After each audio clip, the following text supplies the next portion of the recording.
So continuing on, welcome to Mornings with me.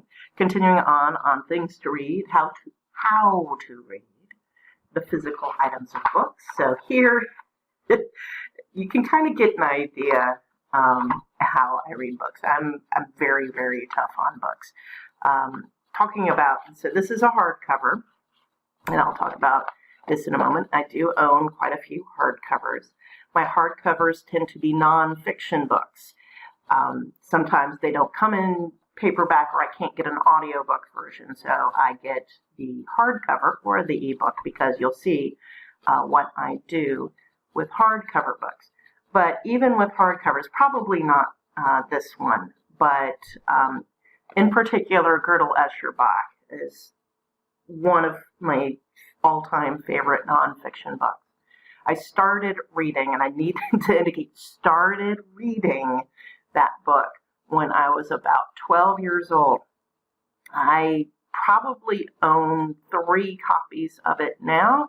I already killed 2, one paperback, so that was pretty easy to kill, but I even managed to kill a hardcover version of the book, so that gives you an idea. So here is my recommendation for hardcovers, specifically nonfiction books, and that is to write in them. I'm going to show you. Let's see if I can get a good close-up of my notes here, and I'll read them out. So this is Skin in the Game by Nassim Nicholas Taleb, who, anyway, I'll talk about him another time. That says he has a lot of very catchy phrases. I do highlight things, but I also make notes to the side. So I'll give an example. The intellectual yet idiot pathologizes others for doing things he doesn't understand without ever realizing it is his understanding that may be limited. So this whole line is underlined by me, and I write to the side, lack of intellectual humility. And this is something that's a big thing, and people don't understand what I mean by intellectual humility.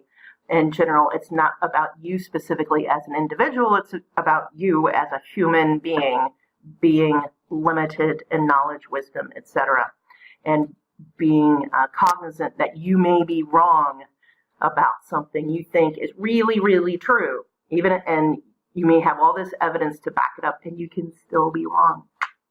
Something to think about. And then a couple times I do make kind of editorial comments about the authors, especially when I disagree with them. So intellectual yet idiot is this chapter he has, IYI, whatever, EE, say EE, probably annoys the hell out of them. To reach a local supremum, and I underline supremum and put snort to the side. And again, this kind of has to do with what I think about Taleb. No, I mean, he has a lot of great things to say, but every so often he does throw terms in to make himself seem more technical or to show off mathematical knowledge, which, I don't care. It's like, can you pronounce the name of Euler correctly? But I teach people there's no point in being intellectually snobby. That's just being a jerk. In any case, I think it's a great idea to mark and to interact with nonfiction books, because that means you're not just a passive viewer, listener, whatever. So obviously you can do this most easily with hardcover books and ebooks, and that's why I like Kindle for nonfiction specifically, because I can look up terms I don't know or look up people.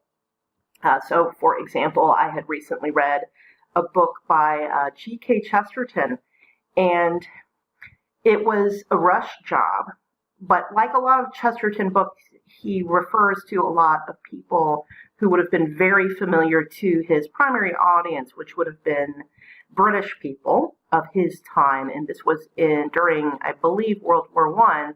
So this would have been in the 19 teens. So there were various people. I know who George Bernard Shaw is, But, I didn't know who the leader of the Liberal Party or whatever it was that he was referring to, and so I have to look that up. So that's a great thing about Kindle. So obviously I can't demonstrate a Kindle, but I highlight quotes, and then I make notes, and I make reactions. And what's great with the Kindle is you can download all those notes at the end, though I have found that's only helpful when I'm writing an article about the piece and I'm needing quotes.